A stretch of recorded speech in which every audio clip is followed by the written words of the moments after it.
Good evening all of you. कैसे हो भी सब? ऑडिबल और विजिबल है क्या? एक बार बता दीजिए। एवरीथिंग इज ऑडिबल और विजिबल, सब सुनाई और दिखाई दे रहा है। हम बात करेंगे आज लॉजिकल रीजनिंग के कुछ क्वेश्चंस की, है ना। देखते हैं कि जो आप थ्योरी पढ़ रहे हो सही से पढ़ रहे हो कि नहीं पढ़ रहे, रिवीजन सही हो रहा है कि नहीं हो रहा। यहाँ से सारी बात आपको पता चलेगी। ठीक है, तो आप थ्योरी पढ़ के बैठ तो जाते हैं, है ना, कि चलो मैंने पढ़ लिया पूरा हो गया मेरा। अब सो देखता है कि क्योंकि देखो एग्जाम में तो प्रैक्टिस करनी है बेसिकली, है ना। बताना है कि आपको कितना आता है, परफॉर्मेंस कैसी है आपकी। तो अब देखें, आज पता लगता है। बहुत बहुत गुड इवनिंग सुब्रता मंडल, सीमा मैम वेरी गुड इवनिंग। आ जाइए फटाफट, आप प्रॉपर एक टेस्ट लेते हैं आपका, कैसी आपकी थ्योरी है ना। ये यूजीसी नेट किस तरह के क्वेश्चंस पूछता है कि आप हैंडल कर पा रहे हो कि नहीं, सही डायरेक्शन में चल रहे हो कि नहीं, ये सब बातें हमें करनी है। Divya Bhattacharya ji very good evening, Subrata Mandal ji again very good evening. चलो फटाफट आ जाइए। 1 मिनट और, after 1 minute we will start the session. Bindu ma'am very good evening, बहुत बहुत गुड इवनिंग। आ जाइए फटाफट, आ जाइए फटाफट।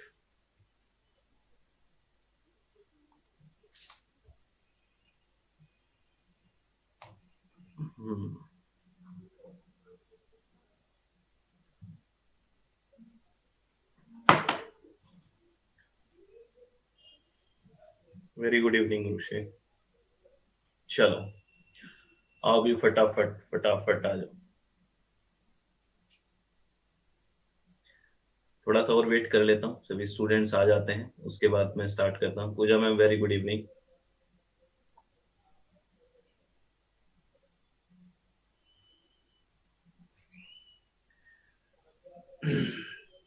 और पढ़ाई तो ठीक चल रही है ना सर? अभी देखेंगे पढ़ाई कैसी चल रही है, कैसा हमने रिवीजन किया है। पढ़ाई ठीक चल रही है, मैं हर बार कहता हूँ। और रिवाइज अगर नहीं करोगे तो चीजें परमानेंट मेमोरी में नहीं जाएगी, कंफ्यूजन बना रहेगा। और अभी सेशन स्टार्ट करते हैं। आपकी स्क्रीन पे आने वाला है पहला question. All the very best, अच्छे से आंसर करना है। देखते हैं किस तरह से आप क्वेश्चंस करते हो। बहुत बहुत शुभकामनाएं। ये है क्वेश्चन। चलो मैं आपको थोड़ा टाइम देता हूँ, आराम से सोचिए। ये क्वेश्चन है। इस क्वेश्चन में लिखा हुआ है, in the Nyaya system what is an inference called when it is based in its middle term being only positively related to the major term. न्याय प्रणाली में एक अनुमान को क्या कहा जाता है जब वह अपने हेतु पर आधारित होता है, जो केवल साध्य से सपक्षीय रूप से संबंधित होता है।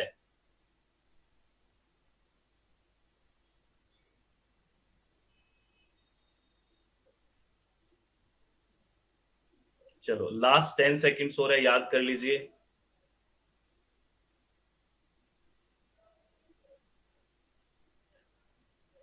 चलो ऑल दे रहा हूं, ऑल द वेरी बेस्ट।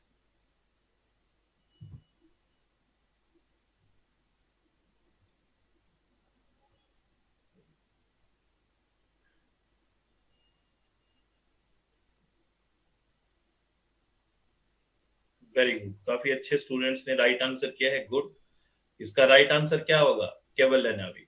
हमने वेरी गुड, ये तो आपने डायरेक्ट आंसर कर दिया, बहुत बढ़िया लगा। हमने जब थ्योरी में इनफेरेंस यानी कि अनुमाना की बात कर रहे थे, है ना, इनफेरेंस या अनुमाना की जब हम बात कर रहे थे, तो हमें पता है कि हमने अनुमाना को दो आधार पे क्लासिफाई किया था, याद है आपको? एक तो हम साइकोलॉजी आधार पे किया था, है ना, साइकोलॉजी आधार पे किया था, जिसपे हमने बात क्या की थी? पूर्ववत, शेषवत, सामान्य तदत, ये तीन बात की थी, याद है आपको? और उसके बाद हमने बेसिकली क्लासिफाई किया था ऑन द बेसिस ऑफ व्याप्ति।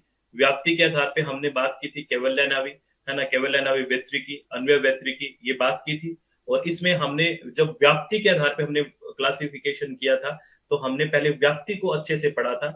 और पहले ये बात की थी कि व्याप्ति क्या होती है। तो हमने जब टर्म्स की बात आई थी, तो हमने बात की थी कि जो व्याप्ति बेसिकली है वो किस दो टर्म के बीच का रिलेशनशिप है। किन दो टर्म के बीच का रिलेशनशिप है बताइए? व्याप्ति किन दो टर्म के बीच का रिलेशनशिप बताया था मैंने?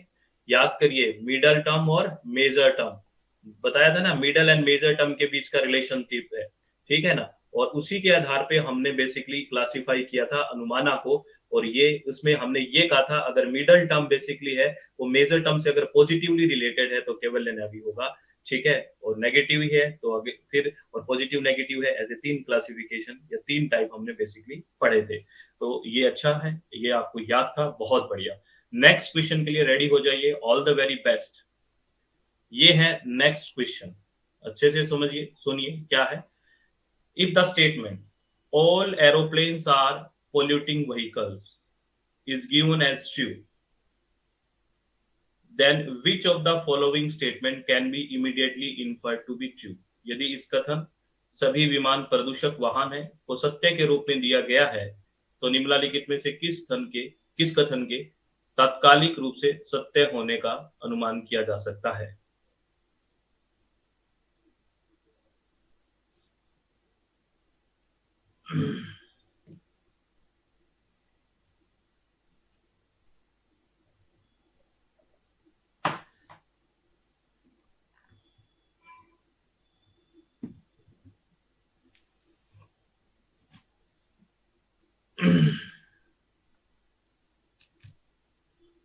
लास्ट 10 सेकेंड्स और है, सोच लीजिए प्लीज।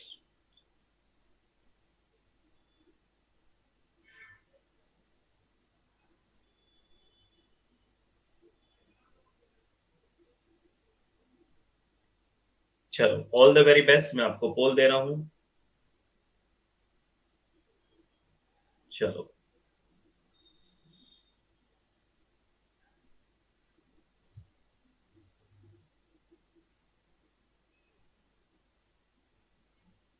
वेरी गुड, बहुत सारे स्टूडेंट्स ने राइट आंसर किया, बहुत बढ़िया, बहुत ही शानदार, बहुत शानदार, बहुत बढ़िया। इसमें राइट आंसर क्या आ गया? Some aeroplanes are polluting vehicles. Refresh करिए बिंदु में, ये आ गया, इसका second option is the right answer. ठीक है, जैसे इसको हम स्क्वायर ऑफ अपोजिशन की बात कर रहे थे, अगर आपको याद है, ए आई ओ ऐसे बात की थी हमने, है ना, ये बात की थी। तो इसमें हमने बात की थी, ये जो ऊपर वाली बात है ये क्या है? कॉन्ट्रेरी है, ये सब कॉन्ट्रेरी है, और बीच में ये क्या है? कॉन्ट्राडिक्टरी है, और ये सब अल्टरनेशन वाली बात की थी। तो ये कह रहा है कि ऑल पॉल्यूटिंग जो और एरोप्लेन आर पॉल्यूटिंग व्हीकल्स, ठीक है ना। तो ये बिल्कुल ट्रू है, तो कौन सा इमीडिएटली जो इन्फेरेंस होगा वो ट्रू होगा? वैसे तो स्टेटमेंट पढ़ के ही पता लग रहा है, लेकिन ए वाला अगर ठीक है, यानी कि ऑल वाला, तो आई हमने सम की बात की थी, और ये क्या सब अल्टरनेशन की हमने बात की थी कि सुपर ट्रू है तो सबको इमीडिएटली ट्रू होना ही होना पड़ेगा, ये बात की थी। और यहाँ ऐसे हमने बात की थी, ये नो के लिए है और ये सम नोट के लिए है। तो अगर सुपर वाली बात ठीक है, यानी कि ऊपर वाली, तो सब वाली तो ठीक होगी। तो ये ऑल वाली ठीक है, तो सम वाली बात तो ठीक होगी, सम अल्टरनेशन में यही बात करते हैं। तो सम वाला देख लो कौन सा है, सम एरोप्लेन्स आर पोल्यूटिंग व्हीकल्स, तो ये ठीक हो गया भाई। आई बात समझ में भाई? क्या आप लोगों को समझ में आई बात? बहुत बढ़िया, बहुत बढ़िया। नेक्स्ट क्वेश्चन के लिए, ये क्वेश्चन है बहुत ही बढ़िया, ऑल द वेरी बेस्ट। समझिए क्वेश्चन को, लिखा हुआ है when the subject and predicate of both the premises are the same but they differ only in quantity, it is known as. जब दोनों प्रस्तावों के विषय और विधेय समान होते हैं लेकिन वे केवल मात्रा में अलग होते हैं, तो इसे किस रूप में जाना जाता है?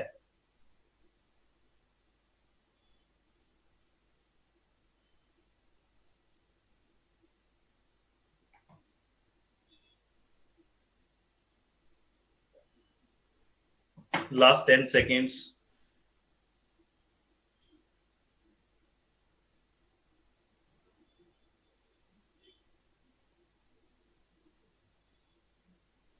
चलो, मैं पोल दे रहा हूं, ऑल द वेरी बेस्ट।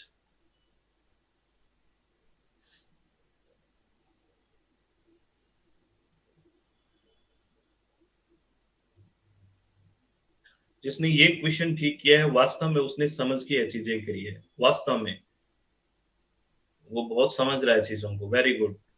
जिसने ये गलत किया वो थोड़ा रीथिंक करे, अच्छे से रिवाइज करो। मैंने क्या बोला कि सिर्फ थ्योरी पढ़ने से कुछ नहीं होगा, उसको अप्लाई करना आना चाहिए। सिर्फ थ्योरी रटते जा रहे हो, उससे क्या मतलब होगा, है ना।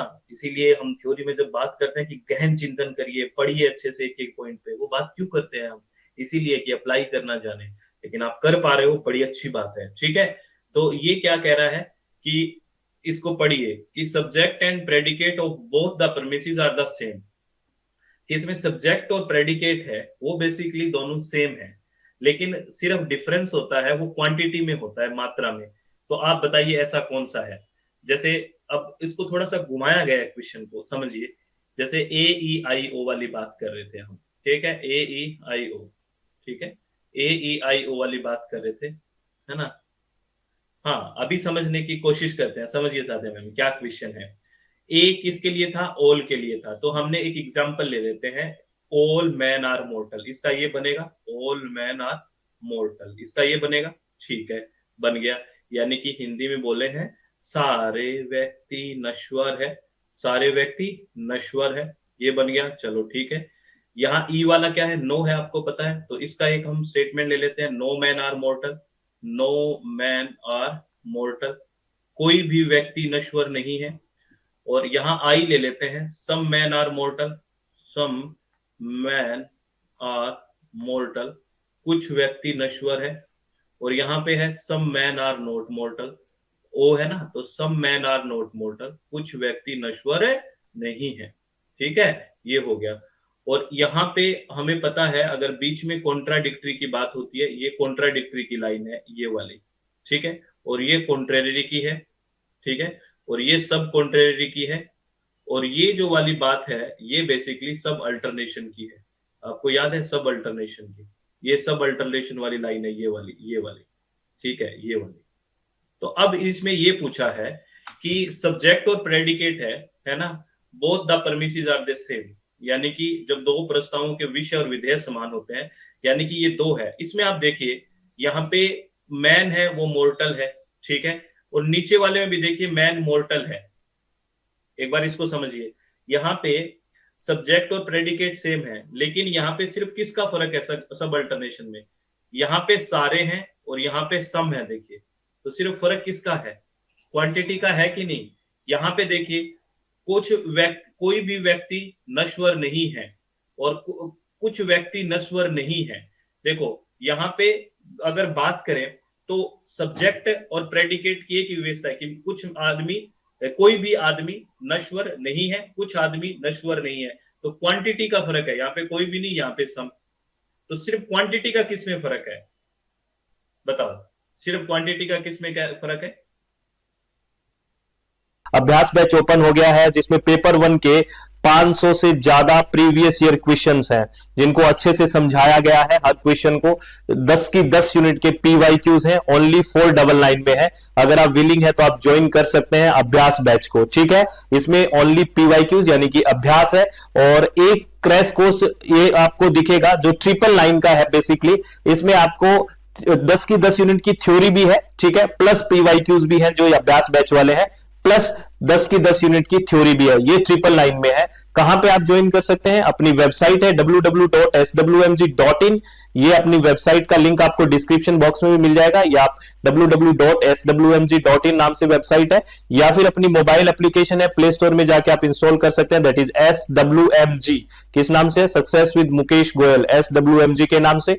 और ये अपना कॉन्टैक्ट नंबर है, ठीक है, यहाँ पे व्हाट्सएप या कॉल करके आप जानकारी ले सकते हैं। आपके एग्जाम के लिए बहुत सारी शुभकामनाएं। आप अगर सब्जेक्ट और प्रेडिकेट तो एक ही चीज है, लेकिन मात्रा, तो सर हमने जब एक थ्योरी पढ़ी थी अगर आपको याद है, तो मैंने बताया था कि सबसे पहले होता है क्वांटिफायर, सबसे पहले क्या होता है, क्वांटिफायर होता है, सिर्फ क्वांटिटी की बात करता है, मात्रा की बात करता है। तो ये सब अल्टरनेशन है, सिर्फ मात्रा की बात कर रहा है, या तो क्योंकि इसमें देखो अगर इनमें फील आ रहा है कि सारे आदमी नश्वर है, कुछ आदमी नश्वर है, तो सारे और कुछ में सिर्फ यही तो चीज डिफरेंस है, यानी ऑल और समी तो डिफरेंट है, और इसमें जो बेसिकली जो सब्जेक्ट है प्रेडिकेट है वो दोनों में सेम है। तो ऐसी विशेषता कौन सा रखता है, सब ये स्क्वायर ऑफ अपोजिशन में सब अल्टरन रखता है, इसीलिए इसको हमने बात की है। आई बात समझ में सबको, चलो बहुत बढ़िया। नेक्स्ट क्वेश्चन के लिए तैयार हो जाइए, ऑल द वेरी बेस्ट, बहुत बढ़िया। ये क्वेश्चन है, ये क्वेश्चन बहुत ट्रिकी क्वेश्चन है, बहुत सिंपल क्वेश्चन है। क्वेश्चन है, in a valid deductive argument if the premises are true then, एक निगमनात्मक वितर्क में यदि कथन सत्य है तो।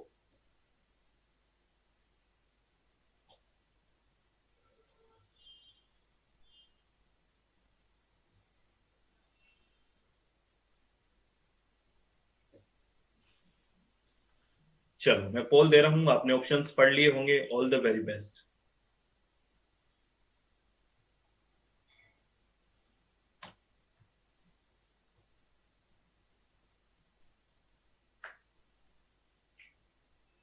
वेरी गुड, बहुत बढ़िया थ्योरी पढ़ी आपने, क्या बात है।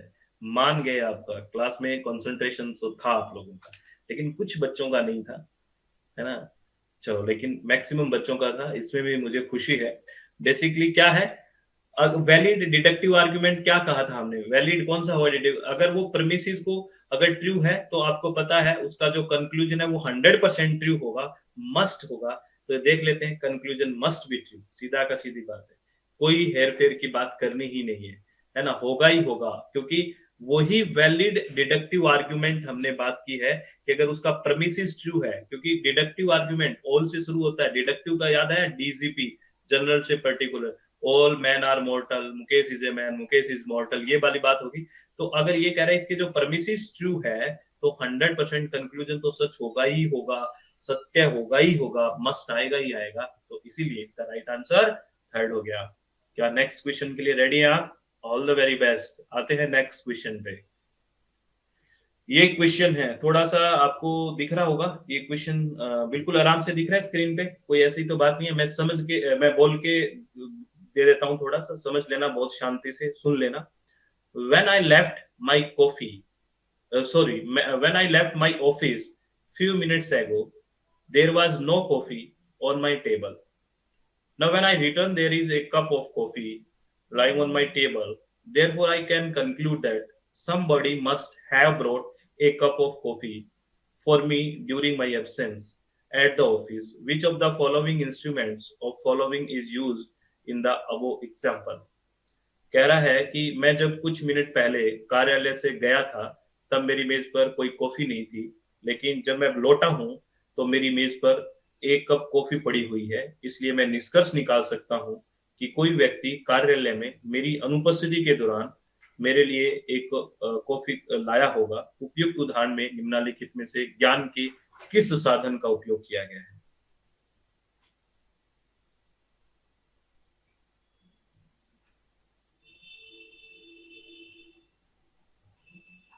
हमने 6 के बारे में बात की है, 6 परमाणु के बारे में, प्रत्यक्षा, अनुमाना, उपमाना, अर्थपति, अनुपलब्धि, शब्द, ये सब याद करो। 10 सेकंड और है, सोचो, बहुत डिटेल में हमने बात की है इस बारे में।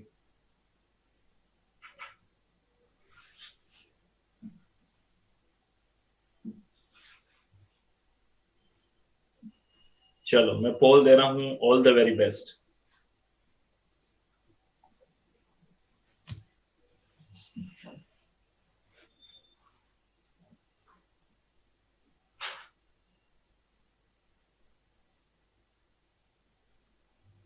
वेरी गुड, क्या बात है, बहुत बढ़िया, आपने वास्तव में अच्छा दिमाग लगाया है। राइट आंसर है इसका पोस्टुलेशन या अर्थपति। वेरी गुड, यानी कि सर्कमस्टांसेस से, किसी परिस्थितियों से बेसिकली अर्थ की उत्पत्ति होना। जैसे एक यहाँ पे मैंने एक बहुत ही सिंपल एग्जांपल आपको बताया था कि देवदत्त मोटा है, दिन में नहीं खाता, तो हमने क्या सोचा, रात को खाता होता। वैसे ही सिचुएशन देखिए, अर्थ की उत्पत्ति हुई एक सर्कमस्टांसेस से कि जब मैं ऑफिस से बाहर निकला तो मेरे टेबल पे कोई कप नहीं था कॉफी का, लेकिन जैसे ही मैं आया तो मेरी टेबल पे कॉफी का कप था, ठीक है ना। तो मैंने क्या सोचा कि यहाँ पे कोई मेरे अब्सेंस में रख के गया होगा, ठीक है। तो ये उस सर्कमस्टांसेस से क्या हुई, अर्थ की उत्पत्ति हुई, उससे उस स्थिति से बेसिकली। वेरी गुड, बहुत बढ़िया। अब किसने इसको अनुपलब्धि भी सोचा है? नॉन, जो हम नेगेटिव प्रूफ की बात करते हैं, किसी के दिमाग में ये भी आया था ना? बताओ किस किस के दिमाग में आया, बताओ ना एक बार। अरे बोल लो, कुछ तो कह लो, है ना।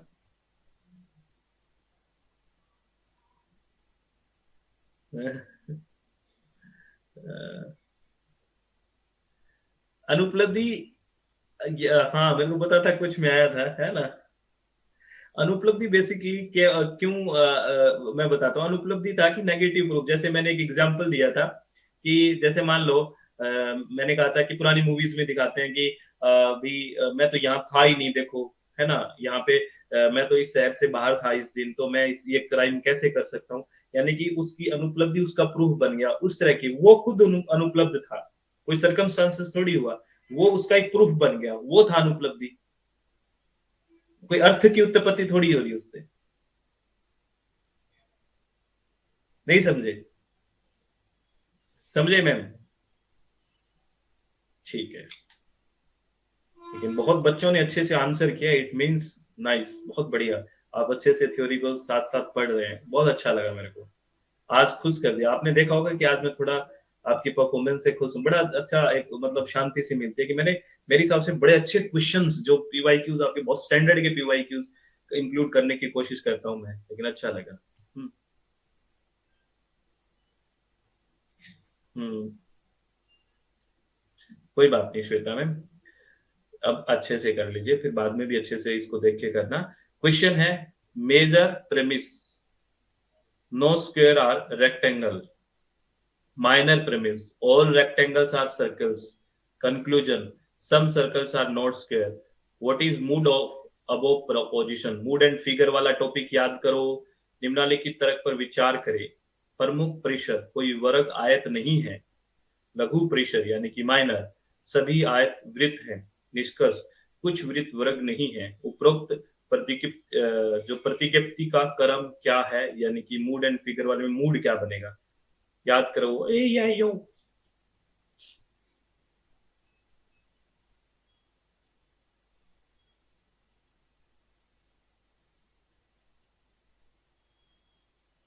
बहुत सिंपल क्वेश्चन है, लास्ट 10 सेकेंड्स।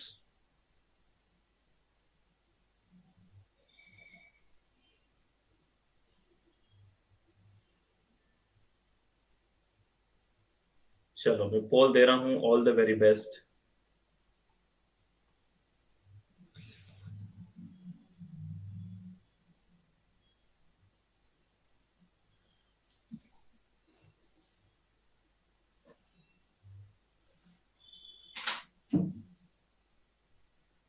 वेरी गुड, बहुत बढ़िया। सभी स्टूडेंट सचेत हो जाइए, सब राइट आंसर करिए, बहुत बढ़िया। ये क्या है? नो है, नो के लिए हम क्या करेंगे? ई, याद है, सीधा सीधा लिखना था। ऑल के लिए ए, सीधा सा पता है। यहाँ पे सम नोट है तो क्या होगा? ओ आएगा, तो क्या बन गया? ई ए ओ, यही तो बन गया मूड, ई ए ओ, ई ए ओ। अरे पता है, याद है, नो ई, ऑल के लिए ए, याद है, और सम के लिए आई, ये तो सबको पता ही है, सम नॉट के लिए ओ। अब वहां लिखना था, पहले में नो है, यानी कि नो स्क्वायर आर रेक्टेंगल, सीधी बात है, ई आ गया, ओ ला लगे ए आ गया, सम नोट है, यहाँ पे ओ आ गया, ई ए ओ। बहुत बढ़िया क्वेश्चन, ये करके दिखाओ। ये मूड एंड फिगर के बारे में क्वेश्चन है। Which of the following code correctly represent the figure and mood of an the argument. ये आपको एक आर्ग्यूमेंट लिखा हुआ है, ठीक है, सिंपलेस्ट फॉर्म ऑफ आर्ग्यूमेंट है, इसमें आपको मूड एंड फिगर वाली बात करनी है। आपको पता है हम थ्योरी में फिगर 4 तरह के पढ़ते हैं, टाइप 1, टाइप 2, टाइप 3, टाइप 4 वाला, और मूड हम ए आई यू वाली बात करते हैं। तो इस आर्ग्यूमेंट का क्या मूड और फिगर बनेगा, ये पूछ रहा है। तो ऑल द वेरी बेस्ट।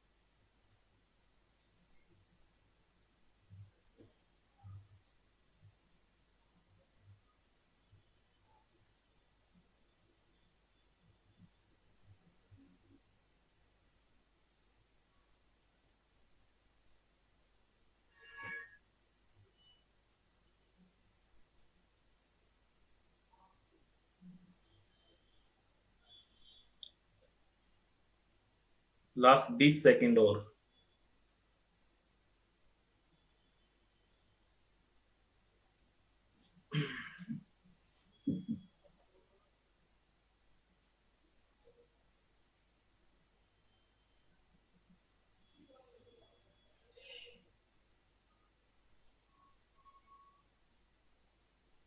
चलो कॉल दे दूं भाई, सब शांति है, हो गया? कॉल दे रहा हूँ, ऑल द वेरी बेस्ट, सबका हो गया होगा, वेट वाली कोई बात नहीं है। चलो कॉल दे रहा हूँ, ऑल द वेरी बेस्ट।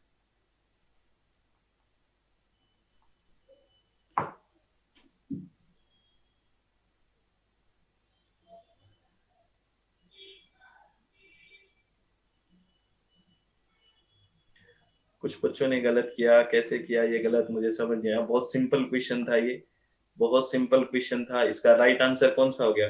4 इसका राइट आंसर है ना? देखो ये तो सीधा सीधा बन गया ए, ठीक है, नो का ई, और यहाँ पे भी नो है, ई ए ई ई, ये तो बन गया था, और ये तो चारों ऑप्शंस में था। अब बात आती है फिगर वाली। तो हमने फिगर को याद बताया था कि मिडल टर्म को देख के फिगर बनता है, ये तो आपको बताया था कि हमें मिडल टर्म को देखना है कि वो कहाँ से कहाँ जा रही है। अगर वो लेफ्ट से राइट जा रही है तो फिगर 1 बनेगा, अगर राइट टू राइट है तो फिगर 2 बनेगा, लेफ्ट लेफ्ट है तो फिगर 3 बनेगा, और अगर राइट टू लेफ्ट है तो फिगर 4 बनेगा। ये हमने बात करी है, याद है आपको? ये बात करी थी। अब हमें मिडल टर्म पहले तो देखनी है यहाँ पे कौन सी है। तो बताओ इसमें मिडल टर्म कौन सी है? ऐसी टर्म जो कंक्लूजन में नहीं है और P1 P2 में है, कौन सी टर्म है बताओ? अरे बताओ कौन सी टर्म है? यहाँ पे जो मेरे को तो दिख रही है वो कौन सी है? बोलो आप लोग। हाँ, सेल्फ कॉन्फिडेंस। सेल्फ कॉन्फिडेंट है, ये वाली टर्म है, वो मिडल टर्म है। तो ये कहां से कहां आ रही है? देखिए ये कौन सी साइड है? ये राइट साइड है, ठीक है ना? और राइट से किधर आ रही है? देखिए ये आ रही है लेफ्ट साइड। तो राइट से लेफ्ट आना यानी कि 4, सीधी सी बात है, राइट टू लेफ्ट 4, फिगर 4 बनेगा। तो इसीलिए ए ई ई, ठीक है, और फिगर 4, ये ऑप्शन हमारे पास फोर्थ है। हो गया ये क्वेश्चन। चलो, all the very best. Next question हो जाइए रेडी। बहुत बहुत शुभकामनाएं आगे वाले क्वेश्चन के लिए। ये क्वेश्चन है, ये करके दिखाओ।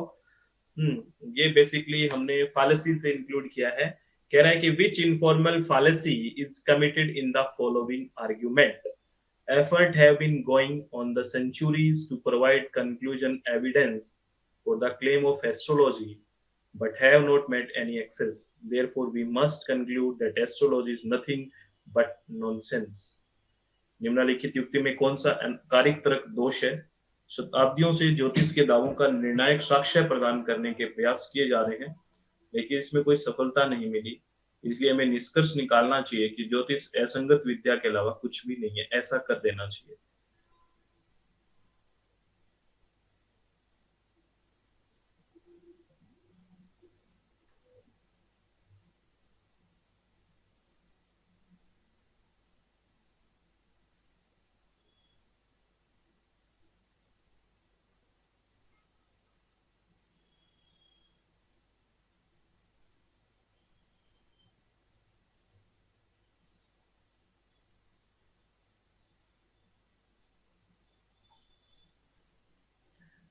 कीवर्ड को याद करो, कीवर्ड को याद करो। लास्ट 10 सेकेंड थ्योरी में हमने बहुत अच्छे से कीवर्ड्स को आपको अंडरलाइन करवाया था।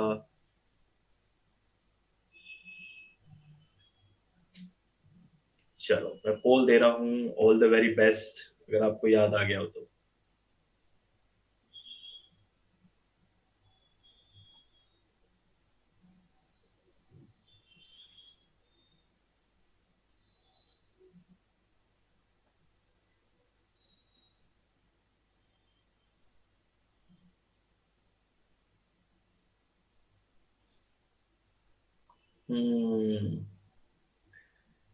सीमा ma'am first rank, Nikhil ji second rank, Urvashi third rank. Congratulations आपको सबको, बहुत बहुत बधाई, बहुत बढ़िया से आप लोगों ने किया।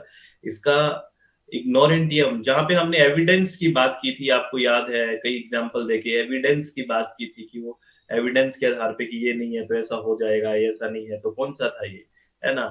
क्या था जो आर्गुमेंटम एंड एट इग्नोरेशन, यानी कि अपील टू इग्नोरेंस की बात करता है। ये जब फालिसीज का टॉपिक पढ़ रहे थे तो आपको मैंने कहा था कि जब एविडेंस की बात आती है, साक्ष्य की बात आती है कि ये साक्ष्य नहीं है तो इसलिए ऐसा कर देना चाहिए, इसलिए ये कह देना चाहिए, ठीक है?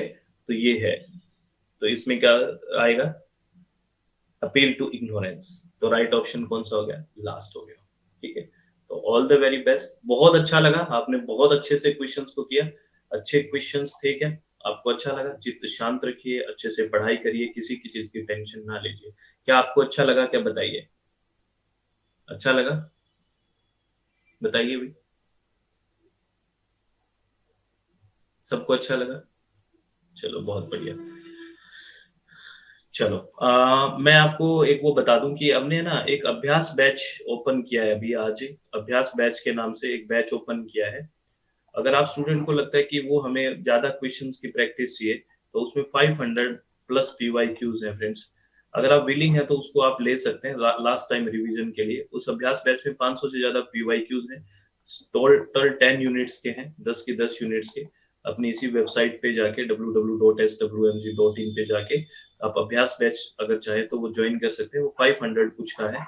अगर आपको लगता है कि आपको जरूरत है प्रैक्टिस के लिए तो आप ज्वाइन कर सकते हैं। उसमें ऐसे ही 500 क्वेश्चन है, 10 की 10 यूनिट्स के, ठीक है, टोटल 10 यूनिट्स के। तो आपको लगता है कि मुझे अभ्यास करना चाहिए थ्योरी के साथ, तो अगर विलिंग है तो, नहीं तो आप चल रहे हैं तो ठीक है, आपकी इच्छा है, ठीक है।